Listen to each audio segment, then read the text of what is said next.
เอาทักทายสบายดีเอฟซีพ่อแม่พี่น้องทุกคนทุกท่านเด้อเนาะรวมถึงสบายดีตูสิทธิ์ปัจจุกนำเอามื้อนี้จะพาเอฟซีไปเบิ่งไปชม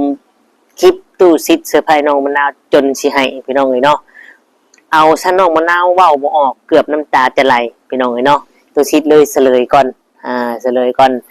สั้นแหละโอ้ยน้องมะนาวเว้าบ่ไปบ่ได้เลยแหละเนาะบ่มีแนวคุยกับตู้สิทธิ์เลยแหละพี่น้องเนาะ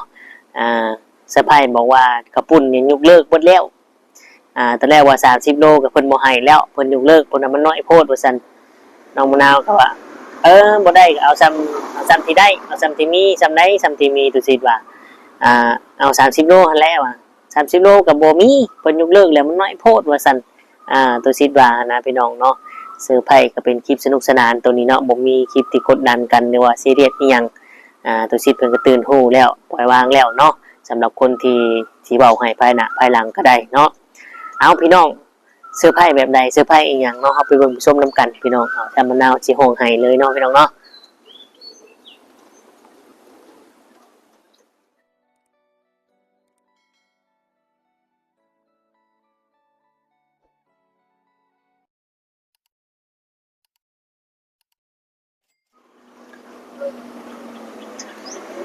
กราบทักทายสบายดีและสวัสดี FC พ่อแม่พี่น้องหมู่เพื่อนเบอร์ทุกคนทุกท่านไม่ว่าจะเป็นพี่น้องฝั่งไทยฝั่งลาวหรือว่าต่างประเทศก็ยินดีต้อนรับเข้าสู่ช่อง YouTube ตู่คำปันสุขเด้อพี่น้องเนาะเอาพี่น้องมาเจอพ่อตู่คำมื้อนี้ก็อยู่หลังกำแพงคือเก่าเนาะบรรยากาศมื้อนี้ก็โอ้ยร้อนอบอ้าวขนาดเลยพี่น้องเนาะเมื่อวานนี้ก็ฝนตกเบิดมื้อตก2 มื้อพี่น้องเนาะเมื่อวานซืนกับเมื่อวานนี้มื้อนี้รู้สึกว่าท้องฟ้าโปร่งใสเนาะแดดออกแล้วก็ร้อนอบอ้าวบรรยากาศแปรปรวนเนาะอยู่กรุงเทพมหานครพี่น้องเนาะหลังจากที่เราได้เบิ่งได้ชมคลิปไปแล้วพี่น้องเนาะเอาว่าจะเป็นคลิปได้เรื่องรายเล่าล่าสุดที่ทุกคำลงไปก็เป็นคลิปเกี่ยวกับแบบว่าทางตุสิทธิ์กับเมทิพย์เนาะหรือว่าผู้ใหญ่ใจดีเพิ่นซอยนี่เกิดความแบบว่าน้อยใจบ่หรือว่าเกิดความที่ซอยไปแล้วคือรู้สึกว่าบ่เห็นผลหยังหรือว่าบ่มีเห็นแบบน้องมะนาวแบบสิ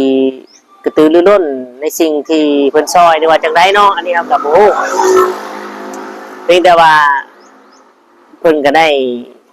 คุยกันกับตุสิทธิ์เนาะและตุสิทธิ์ก็ลงคลิปออกมาที่ทุกคำลงไปนั่นแหละจะเป็นคลิปกดดันน้องมะนาวหน่อยนึงน้องมันก็ฮู้ตัวได้เนาะเพิ่นก็ยกมือไหว้แล้วก็ขอโทษ FC กับตุสิทธิ์พี่น้องเนาะแล้วก็ผ่านไปพี่น้องสำหรับคลิปนี้บาดนี้เนาะคลิปนี้ก็เป็นคลิปที่สนุกสนานเฮฮาเนาะเบิ่งแล้วก็มีความสุขแล้วก็ยิ้มนำนี่แหละพี่น้องเลยเนาะที่ตุกคำมาตุสิทธิ์กับผู้ใหญ่เพิ่นลืมมองขอนี่ไปคือว่าน้องมะนาวเนี่ยมีโรคประจำตัวเนาะเพิ่นลืมขอนี่ไปเพิ่นอาจจะคุยกับตุสิทธิ์นั่นแหละเนาะเพิ่นถึงแสดงคลิปนี้ออกมาพี่น้อง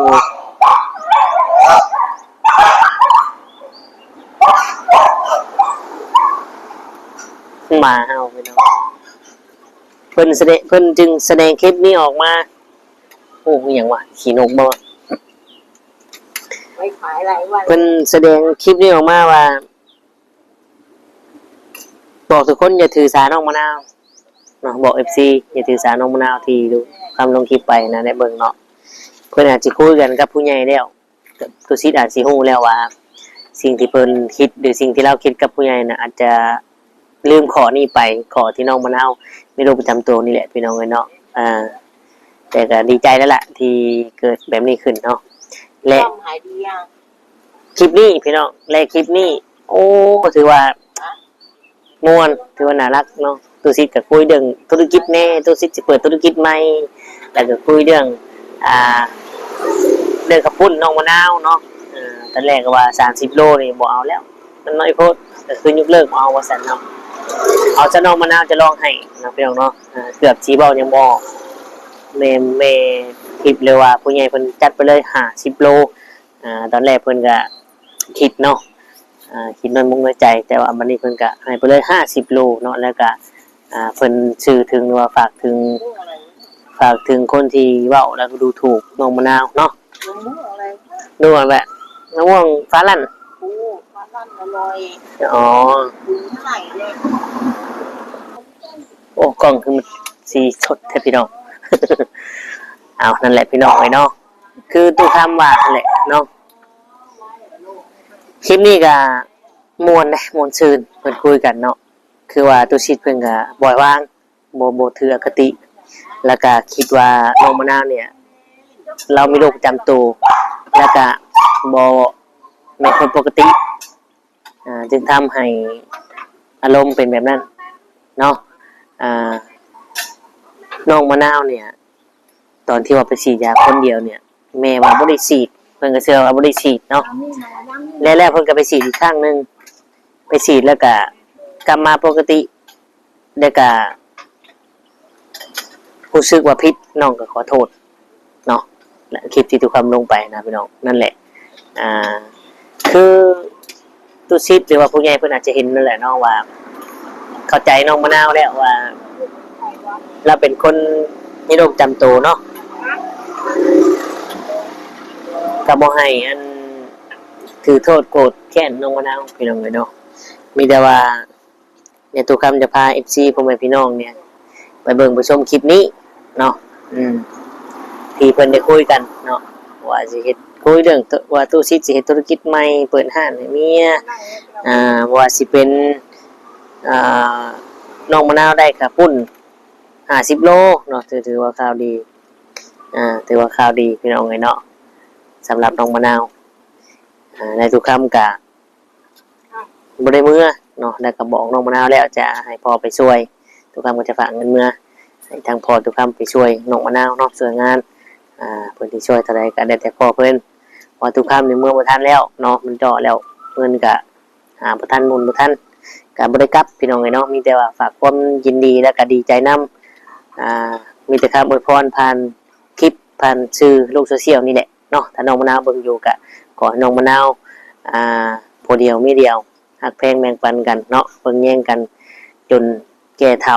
จนจากกันพุ่นแหละพี่น้องเอ้ยเนาะตายจากกันได้บ่แม่นว่าจากเป็นได้พี่น้องเอ้ยเนาะเอาเป็นจังไดก็เดี๋ยวทุกค่ำจะพาไปเบิ่งไปชมคลิปนี้พี่น้องเอ้ยเนาะว่ามีความสนุกสนานความเฮฮาขนาดใดเนาะเห็นคลิปนี้เห็นตุซิดหัวได้ยิ้มได้ก็ถือว่าตุซิดมีอหย่างมากระตุ้นมาทำให้จิตใจผ่อนคลายลงแล้วเนาะช่วงหนึ่งหันโอ้คลิปที่นั้นรู้สึกว่าเครียดแห้งตุซิด เนาะเอาพี่น้องก่อนไปกะฝากพ่อแม่พี่น้อง FC กดไลค์กดแชร์เนาะกดติดตามและกด Subscribe และที่สำคัญพี่น้องบอกกดข้ามโฆษณาให้ทุกคำขอบคุณหลายๆเด้อพี่น้องเนาะถึงเวลายอดวิวหรือว่าคลิปจะบ่แตกบ่ปังประมาณนี้จำนี้เฮาก็ดีใจแล้วพี่น้องเนาะโอเค FC อยู่ข้างๆบ่ทีมกันก็พอเฮาสิไปให้มันแตกล้านแตกแสนคือเขามันก็ยากอยู่พี่น้องเนาะเพราะว่าทุกคำกับบ่ว่าจะไปถ่ายคอนเทนต์อีหยังส่วนมากก็มีแต่สู่เวียกสู่งานพี่น้องเนาะเอาแต่ว่าพร้อมแล้วก็ไปเบิ่งไปชมกันเลยพี่น้องเนาะ let's go ได้เฮ็ดได้จ้ะ ฮะ ไม่เดี๋ยว บ่ได้เพิ่นไม่เอาแล้ว30โลน่ะยาแล้วเพิ่นว่าบ่ได้50โล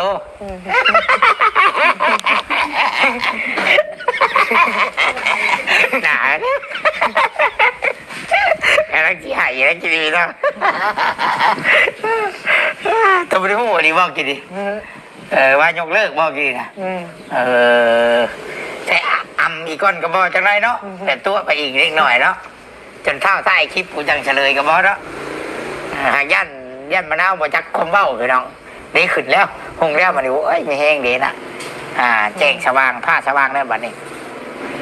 เอาปิดตัวนี้ก่อนบัดหรือว่าเปิดไว้บ่เนาะเปิดไว้แจ้งกว่าบ่มะนาวก็ แจ้ ได้ งอยู่นี่ก็แจ้ง แจ้งกว่าแต่จะชุนโตเด้อไม่ทิพว่าจัดให้เลย50โลไม่ทิพว่า50โลนะมึงนี่มันบ่เห็นบ่ ถามเมื่อบอกน้องไอ้เด้อนั่นนะกูนั่นน่ะเด้อหูจักคืออะไรอยู่ที่หูจัก บอกได้ใช่บอกได้ไปหน่อยเป็น หูจักอยู่ที่ เป็นว่าห้าวอีกแล้ว ไปเป็นเว้ยว่าโตไว้ชั่วโตเป็นแม่น้องจริงได้เนาะสึกของตุสิต เพิ่นยันลูกชายเสียใจพี่น้องเพิ่นยันคนอื่นมาเว้าเหยาะๆแย่ๆให้พี่น้องให้นอนเลยก็เลยเพิ่นก็ให้ถามรายละเอียดคักๆพี่น้องเนาะฮะเป็นกล่องมาสบายดี สบายดีน้องมะนาว มือเดียว มืดแน่เนาะแน่เจ้าคนดำอุ้มทุมเนี่ยเนาะ น่ารักนิดนึง ของตากกระเด็ดเลยจะหน่อยไฟนี่มันลงไฟโซลาร์เซลล์มันยังบ่หงอ่ะเน็บ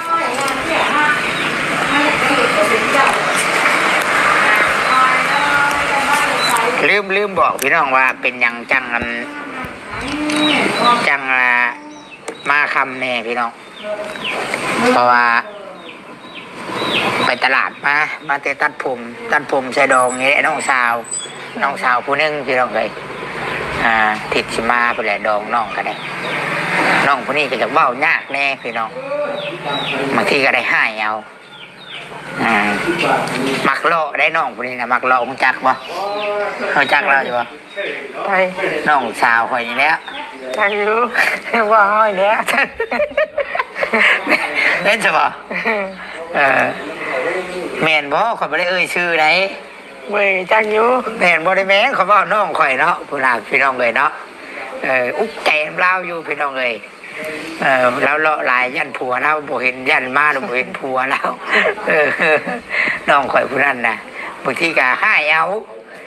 เว้าเมื่อยเว้าดีแล้วก็ให้แล้วก็จึ้งแน่ถ้าบ่ให้แล้วก็ไปพี่น้องเอ้ยเนาะน้องข่อยแน่บ่จักบ่ จัก มื้อนี้เพิ่นก็ไปมื้อน้องข่อยเพิ่นไปบอกใช่ไหมบอกคนกินดองมาจักว่าบอกไปผูกแขน ไป จัก บ้า ว่าน พ่อมอพวก ไปบอลไปปัวตะกี้นะ ย่างไปบ่น่ะ ขี่รถน้ำมันพวันมาได้ โอ้ เราไปชมเพื่อน ให้เพิ่นพาไป เราแล้วไปชง โอ้ เราไปสิไปเบียดข้างนั้นอยู่เราให้ขี่รถน้ำเราไป บัดมาใช่ บัดมากอะรัดขี่รถก้นน้ำมันแหละ โอ้ ลงมาหน้าป้าพี่บัดนี้มันย่างพี่ น้องข่อยน่ะบ่โมเมนต์นะได้พี่น้องเด้อโมเมนต์เด้อเนาะกลับมาเป็นอันเล็กน้อยนะคอยจะตีเอาน้องเราอยากเบายากในเลยบางทีแบบว่าเราคือชุมรึมเราอยากไปเราก็ไปจากของจากเราบ่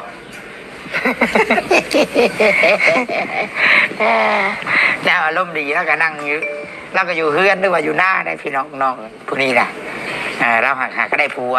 ใช่ไหมเราตื่นเต้นแน่นอนจะวาก็ข่อยบ่ บางทีเราอยู่หน้าคันว่ามือไหนเราอารมณ์ดีก็อยู่เฮือนแล้วก็ชิเงี้ยงแต่เว้นเนาะ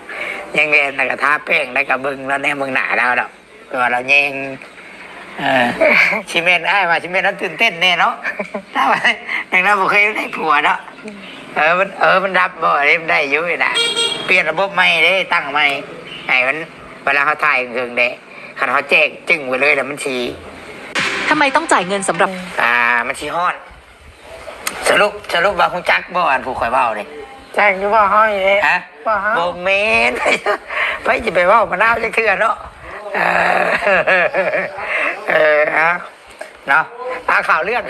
กินนี่แหละไล่สาระแน่เด้อพี่น้องเด้อน้องข่อยพวกนั้นพวกเราอยู่บ้านใต้พวกนั้นกับพ่อโน้มคำปอกน้องเลยโบเมนได้เจ้าบริเวณทางนั้นเลยวะทางเดียวกันอยู่บ่คำเจ้าของหูเฮือนจูจักน่ะผ่าคนบอกเราเด้อบัดเมื่อเด้อชุไปโลไรใช่หรอกเมื่อผากบอกเรานั่นเด้อน้องอ้ายยินได้ป่ะ ยิน เนาะพี่น้องผากให้มะนาวเมื่อบอกก็ได้เนาะทุกคนเนาะเพราะว่าจะไปไรผัวมึงจะไปป้าไปโลกมันแต่ละมือนั้นใช่หรอกเด้อให้เราเด้อคอยให้บ่ได้พี่น้องเขาเคยมาได้ให้เราเมื่อยให้แหละเมื่อยเบ้าเลยมีแต่เรารอก่อนผู้ใดยันเท้าเราผูกแขนแล้วเราจะเช้าตื่นเต้นเนาะช่วงนี้ยังช่วงตื่นเต้นเหมือนปะบอกแล้วบอกคนลายเติบมาจักกันเนาะบอกเบิ้ลแล้วบอกแล้วบอกแล้วเดี๋ยวบอกนะกับโบราณปะไหน บอกแล้วเนี่ยเรียกเต้ว่าพื้นถามไม่ชื่อบอกใกล้ชิบิดหรือบอกนะใกล้ชิแล้วหรือใกล้ได้เจ้าคือหูแล้วบอกจะบอก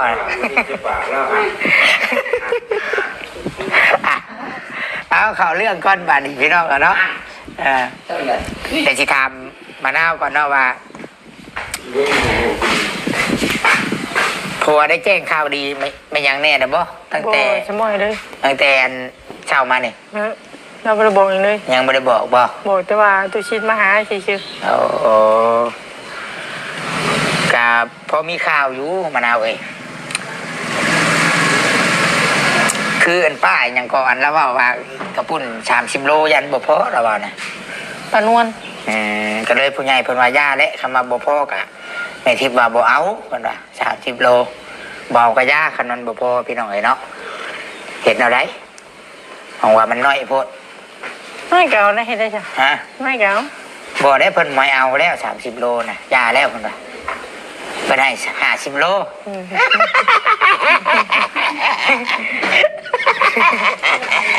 หนาอะไรที่หายอะไรกินดีเนาะตัวไม่ได้พูดดีบอกกินดีว่ายกเลิกบอกกินดีนะแต่อำอีกก้อนก็บอกจังไรเนาะแต่ตัวไปอีกเล็กหน่อยเนาะจนเท่าใต้คลิปกูจังเฉลยก็บอกเนาะหายันมะนาวบ่จักคมเบ้าคือน้องดีขึ้นแล้วหงแล้วมันนี่โอ้ยไม่แห้งเด่นอ่ะแจ้งสว่างผ้าสว่างแล้วบัดนี้เอาพิจารณาก่อนบัดหรือว่าเปิดไว้บ่เนาะเปิดไว้แจ้งกว่าบ่มะนาวก็ แจ้ ได้ งอยู่นี่จะแจ้งอยู่ แจ้งกว่าแต่จะชุนโตเด้อไม่ทิพย์ว่าจัดให้เลย50 โลไม่ทิพย์ว่า50 โลนะมึงนี่มันบ่เห็นบ่ ไม่อยู่ ผากเมื่อบอกน้องไอ้เด้อนั่นนะผู้นั้นน่ะเด้อหูจักคืออะไรอยู่ที่หู จะ จัก บอกเราจะบอกเรา ใครหนังเป็น หูจักอยู่ที่ เพิ่นบอกเฮาอีกแล้ว ไปเป็นเว้ยว่าโตไว้ชั่วโตไม่แม่นน้องจริงได้เนาะโตผู้นั้นน่ะเว้ายากผู้นั้นน่ะพี่น้องเลยเนาะผู้นี้เว้าง่ายแน่ผู้นี้เนาะน้องผู้นั้นผู้50 โล50 โลพ่อประวัตินี่ พอ 50 โล พอ แล้วก็บ่ได้ให้เอื้อยเจ้าเฮ็ดอีก หน้ามันนะ ให้เพิ่นเฮ็ดมาเลยยกมาให้แล้วเป็นชุดเลยไม่ได้เอามาป้าไว้ตอนแรงแต่ว่าอ้ายสิไปเอากับเมียอ้ายเพิ่นสิบอกวิธีแยกก็ได้เฮ้ยมีแยกน้ำแยกตอนอย่างไรจะเฮาจังมานั่นเองก็ได้แต่ว่าเพิ่นเฮ็ดแล้วเบิดเลยนะเนาะพักหญ้าค่าคิงมันเตรียมไว้เบิดมีแต่เมียอ้ายมาผสมใส่ชื่อแต่เมียอ้ายบ่ได้เฮ็ดย้อนว่ายันบ่แซ่บได้ยันมะนาวติ แซ่บ อันมีอะไรเห็ด แซ่บนะเลยเนาะน้ำกระปุ้นเลย เคย เคย เป็นจะได แซ่บ 10 คะแนนให้เท่าไร10 เต็มให้เท่าไร ให้ร้อย ให้